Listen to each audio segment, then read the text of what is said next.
Imagine waking up one morning and finding out that God is dead. Not murdered by some assassin, not struck down by lightning, but simply declared irrelevant. What happens to morality? To purpose? To hope itself? These words, written by Friedrich Nietzsche more than a century ago, shook the foundation of Western civilization. God is dead, he wrote.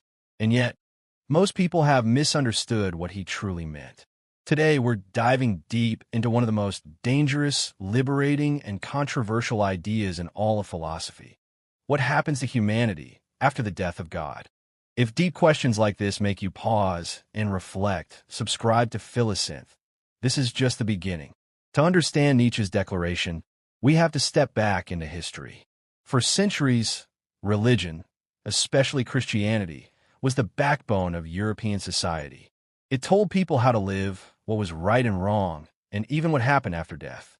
But by the 19th century, science, reason, and modernity had begun to chip away at these ancient foundations. Darwin explained life through evolution, not divine creation. Revolutions questioned kings who ruled by God's will. And, slowly, faith was replaced by skepticism. Nietzsche wasn't celebrating the death of God. He was observing it. He was saying, the old foundations of morality and meaning have collapsed, and now humanity is left standing in the ruins. So the question is, what fills the void? Here's the problem. Most people misinterpret Nietzsche.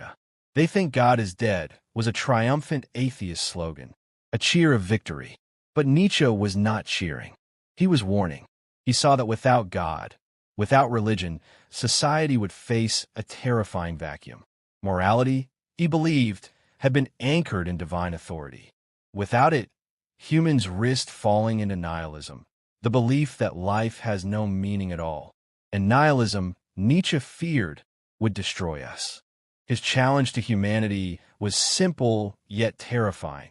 If God is dead, can we create new values to replace him?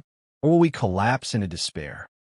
For Nietzsche, the death of God meant the death of absolute morality. Think about it. If there is no divine lawgiver, then what makes something truly right or wrong? Nietzsche predicted that societies would struggle without the authority of religion.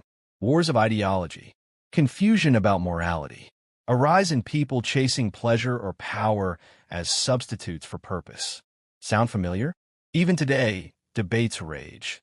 Is morality objective or just a human invention? If there's no eternal judge, who decides what is good or evil? Nietzsche's warning echoes louder now than ever. But he didn't stop there. He gave us a path forward.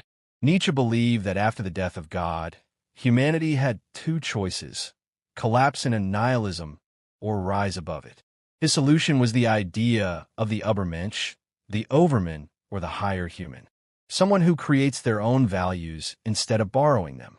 Someone who embraces struggle, takes responsibility, and forges meaning even in a godless world.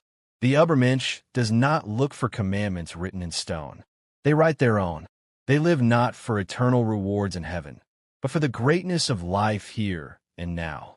In Nietzsche's vision, the death of God wasn't just an ending. It was an invitation to grow stronger, to embrace freedom, and to take control of our destiny. So what now?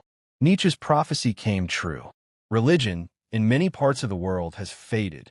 But nihilism, emptiness, despair, lack of meaning, still haunts us. Do we drown in it?